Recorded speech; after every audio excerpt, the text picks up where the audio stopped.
katagal, Sir Dennis, sa Dubai?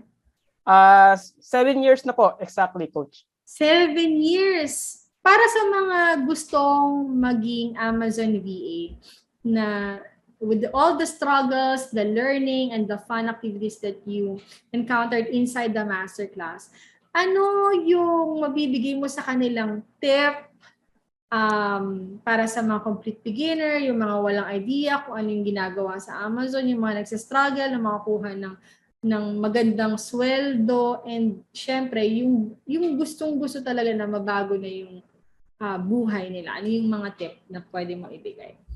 Okay. So, para sa lahat, may nakita ko kanina ko pa binabasa yun sa may chat box. So, ang dami na sinasabi, they are engineer, they are professionals, yung yung isa dancer, yung isa teacher, isa nurse. So, guys, ang background ko po is automotive.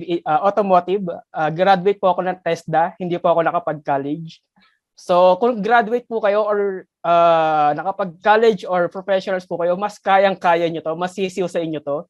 Pangalawa, hindi po ako ganun kagaling mag-English. Sablay po ang English ko, to be honest. Kaya kung nasa BPO ka, call center ka, or nasa CSR ka din, mas sisiw sa iyo ito, lalo na kung ang goal mo is maging CSR din sa Amazon.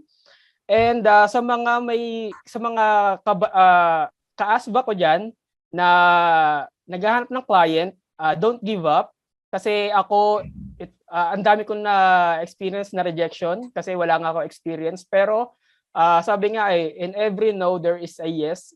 So as of now, meron akong client na from other platform, pero almost same din ng Amazon.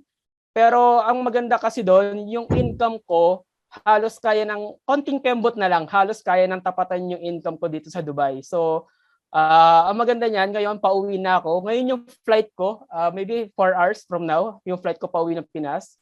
So for good na ako. Mag-goodbye Dubai na muna ako.